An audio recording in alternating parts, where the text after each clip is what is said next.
pagi bagi Bapak, Ibu, dan teman-teman semua. Perkenalkan, nama saya Elsie Oktaviani Maha. Saya dari Politeknik Negeri Medan, jurusan akuntansi, program studi akuntansi keuangan publik, kelas AKP 7B. Di sini, saya akan mempresentasikan tentang audit internal berbasis risiko untuk memenuhi tugas mata kuliah audit internal.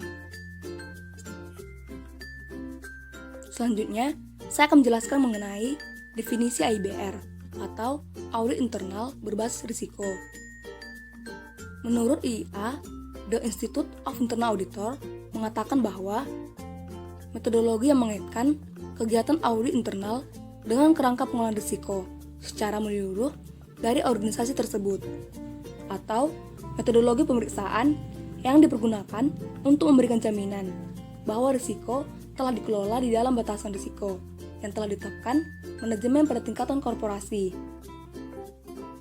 Pendekatan audit ini berfokus dalam mengevaluasi risiko-risiko, baik strategis, finansial, operasional, regulasi, dan lainnya yang dihadapi oleh organisasi. Dalam audit berbasis risiko-risiko yang tinggi diaudit, sehingga kemudian manajemen bisa mengetahui area baru mana yang berisiko dan area mana yang kontrolnya harus diperbaiki. Lalu, AIBR perkembangan yang dinamis. Di sini, dinamis artinya istilah umum yang merujuk kepada segala sesuatu atau kondisi yang terus-menerus berubah, bergerak secara aktif, dan mengalami perkembangan berarti. Jadi, di sini maksudnya pendekatan RBA berbeda dengan pendekatan audit tradisional. Audit tradisional hanya berfokus pada pengendalian laporan keuangan yang disertai dengan pendekatan kepatuhan terhadap undang-undang, regulasi, dan prosedur internal. Sedangkan RBA berfokus pada area dengan risiko kunci yang berhubungan dengan pencapaian tujuan strategi perusahaan. Jadi, RBA merupakan teknik yang sistematis, rasional, yang didasari pada pemetaan dan pengestimasian risiko-risiko yang terhadap dalam tujuan-tujuan yang ingin dicapai organisasi. Selanjutnya, saya akan menjelaskan mengenai keuntungan dan keunggulan AIBR. Yang pertama, manajemen telah mengidentifikasi, menilai, dan menanggapi risiko-risiko di atas dan di bawah risk appetite. Di sini, risk appetite artinya sejumlah risiko pada tingkatan manajemen, di mana sebuah organisasi bersedia menerima risiko tersebut. Contohnya, misalnya perusahaan mengembangkan dananya dengan cara investasi.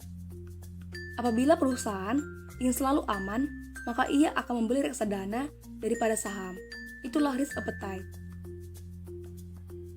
Yang kedua, tanggapan terhadap risiko sudah efektif, tetapi tidak berlebihan dalam mengelola risiko yang melekat atau inherent risk dalam ambang batas risk appetite. Di sini, inherent risk artinya risiko yang terjadi karena tidak adanya pengendalian internal. Tidak adanya pengendalian internal ini memungkinkan karena ketidaksiapan dari manajemen. Mungkin saja manajemen tidak memahami pentingnya pengendalian internal atau pentingnya internal control. Contohnya, bila auditor berkesimpulan bahwa akan banyak kemungkinan terjadi kekeliruan tanpa pengendalian internal, berarti risiko bawaannya tinggi. Yang ketiga, dalam risiko yang masih ada atau risiko residual tidak sejalan dengan risiko apetit. Ada tindakan yang diambil untuk memperbaiki situasi tersebut.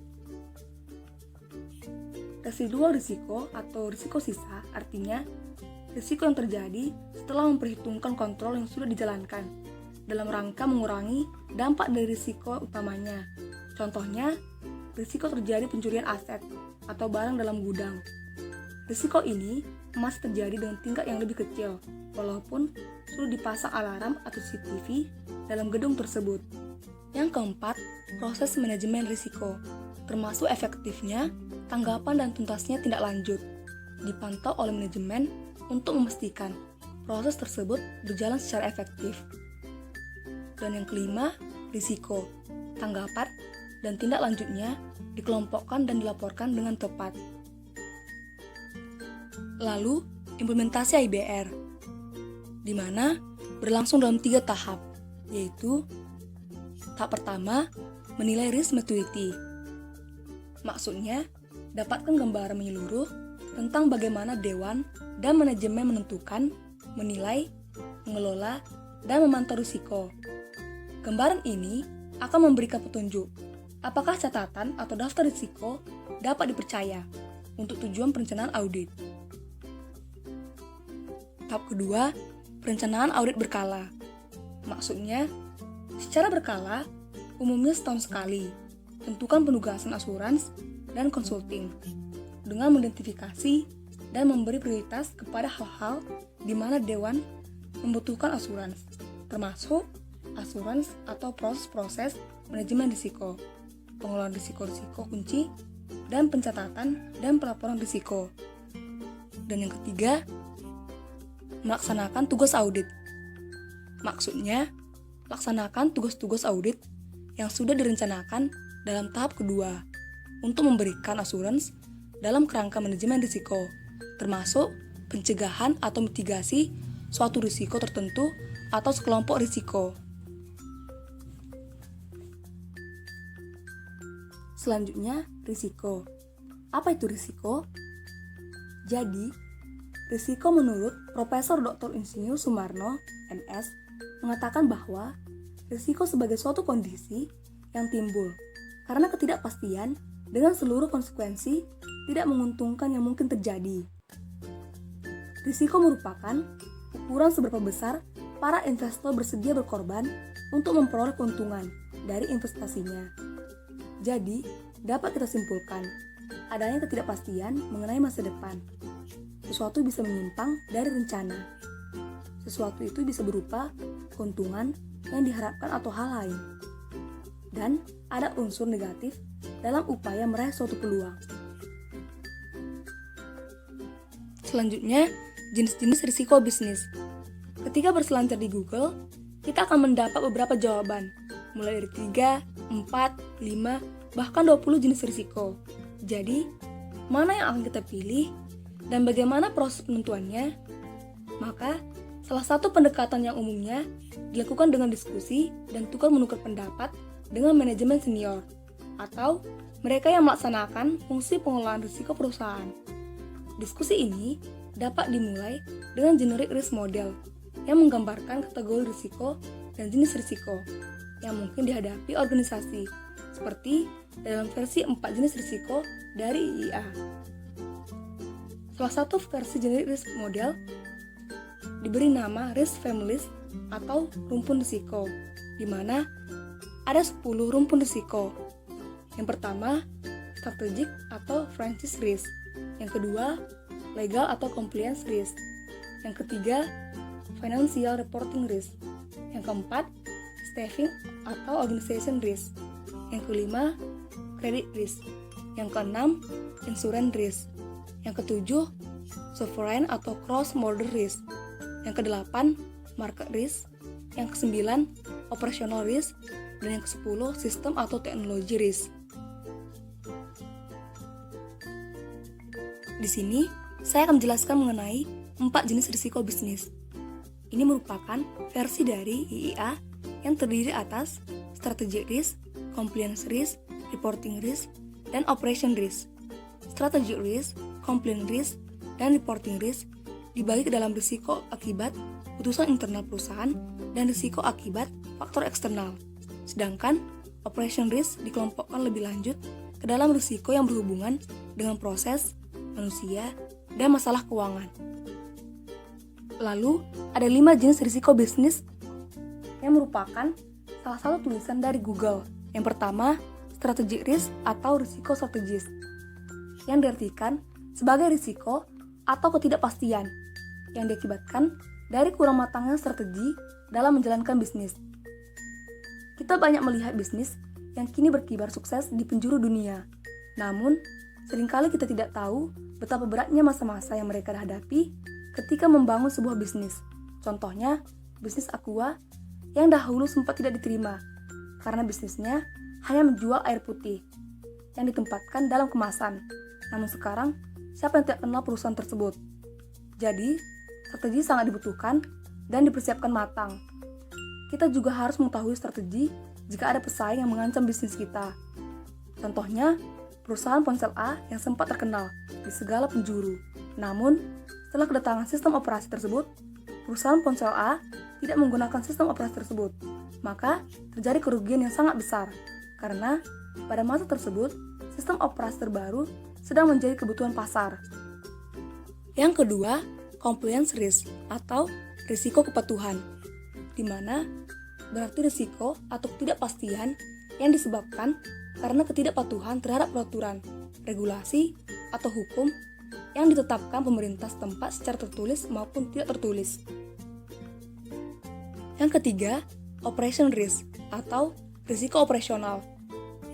Risiko operasional lebih mengarah pada sebuah kegagalan yang sangat tidak diharapkan dan biasanya terjadi dalam kegiatan sehari-hari dalam perusahaan. Hal ini dapat terjadi karena beberapa kegagalan teknis, seperti server yang sudah error, perseorangan atau karyawan, maupun proses pada kegiatan operasional perusahaan Anda. Yang keempat, financial risk atau risiko keuangan. Risiko ini, dalam istilahnya, sering juga dikaitkan dengan biaya ekstra atau kerugian pemasukan perusahaan. Namun, kategori risiko finansial biasanya lebih mengacu secara khusus terhadap arus masuk dan keluar uang dalam perputaran bisnis Anda. Misalnya, Anda memiliki perusahaan yang sebagian besar pemasukan perusahaan Anda berasal dari sejumlah klien besar yang melakukan proses pembayaran produk dengan sistem kredit jangka waktu yang cukup lama. Dalam kasus tersebut, perusahaan Anda tentu akan memiliki risiko finansial yang cukup signifikan. Jika beberapa pelanggan tersebut tidak dapat membayar kredit yang harus dibayar dalam jangka waktu yang lama atau tidak melunasi kredit yang dibayarkan, maka bisnis Anda sedang dalam masalah finansial. Dan yang kelima, reputational risk atau risiko reputasi. Reputasi dapat dibilang sebagai nama baik perusahaan. Jika nama baik perusahaan hancur atau reputasinya buruk, tentu hal tersebut akan menyebabkan kerugian, yaitu ketidakpercayaan pelanggan terhadap bisnis. Jika reputasi perusahaan rusak, Anda akan melihat kerugian dalam waktu singkat, seperti klien yang tentu akan mulai ragu berbisnis dengan Anda. Lalu pekerja yang bekerja di perusahaan Anda akan menurun moralnya, bahkan akan memutuskan untuk pergi meninggalkan perusahaan. Dan yang terakhir, 20 jenis risiko bisnis oleh John Passey. Yang pertama, competitive risk atau risiko persaingan. Artinya, risiko bahwa saingan kita mempunyai keunggulan terhadap bisnis kita. Keunggulan saingan ini menghalangi kita mencapai tujuan usaha. Yang kedua, economic risk atau risiko perekonomian. Artinya, kemungkinan kondisi perekonomian meningkat biaya usaha atau mengurangi tingkat penjualan. Yang ketiga, operational risk atau risiko operasional. Artinya, potensi kegagalan dalam operasi sehari-hari, seperti dalam proses melayani pelanggan. Yang keempat, legal risk atau risiko hukum. Artinya, kemungkinan peraturan baru mengancam bisnis atau menimbulkan biaya tambahan atau mendatangkan kerugian karena ada sengketa hukum. Yang kelima, compliance risk atau risiko kepatuhan. Artinya, kemungkinan perusahaan tidak patuh hukum atau melanggar ketentuan perundang-undangan. Yang keenam, strategi risk atau risiko strategi, di mana risiko yang berhubungan suatu strategi tertentu. Yang ketujuh, reputational risk atau risiko reputasi. Artinya, kemungkinan terjadinya kerugian karena menurunnya reputasi akibat praktik-praktik tidak sehat atau kecelakaan yang dipersepsikan sebagai tidak jujur, tidak menghormati, atau tidak kompeten. Yang kedelapan, program risk atau risiko program, di mana risiko yang berhubungan dengan suatu program bisnis tertentu atau program dari sekumpulan proyek. Yang kesembilan, project risk atau risiko proyek, risiko yang berhubungan dengan suatu proyek. Yang kesepuluh, innovation risk atau risiko penemuan. Artinya, risiko yang ada dalam bidang-bidang penemuan, seperti riset untuk menemukan produk baru. Yang ke-11, country risk atau risiko negara. Artinya, paparan terhadap kondisi-kondisi di negara di mana perusahaan beroperasi. Yang ke-12, quality risk. Artinya, potensi atau kemungkinan perusahaan gagal memenuhi mutu yang diharapkan pelanggan atas produk, jasa, atau praktik bisnisnya. Yang ke-13, credit risk atau risiko utang. Artinya, risiko pelanggan atau pihak lain tidak bisa membayar utangnya. Yang ke-14, exchange rate risk atau risiko valuta asing. Artinya, risiko perubahan kurs valuta asing yang bisa berdampak terhadap nilai-nilai transaksi, aset, dan kewajiban. Yang ke-15, interest rate risk. Artinya, risiko perubahan tingkat bunga bisa berdampak negatif buat perusahaan. Yang ke-16, taxation risk atau risiko perpajakan. Artinya, potensi akan ada undang-undang pajak yang baru atau tafsirnya yang akan menaikkan pajak-pajak. Yang ke-17, proses risk atau risiko proses. Artinya, risiko yang terkait dengan proses tertentu. Yang ke-18, resource risk. Artinya, kemungkinan gagal mencapai sasaran bisnis karena kurangnya sumber daya seperti dana atau tenaga kerja terampil. Yang ke-19, political risk. Artinya, potensi untuk peristiwa-peristiwa politik yang berdampak negatif terhadap perusahaan. Dan yang ke-20, seasonal risk atau risiko musiman. Artinya, perusahaan yang mempunyai pendapatan yang terkonsentrasi pada suatu musim berisiko terhadap turunnya permintaan di luar musim yang dilayani. Contohnya, bisnis perhotelan yang ramai dikunjungi dalam musim libur, dan sebaliknya.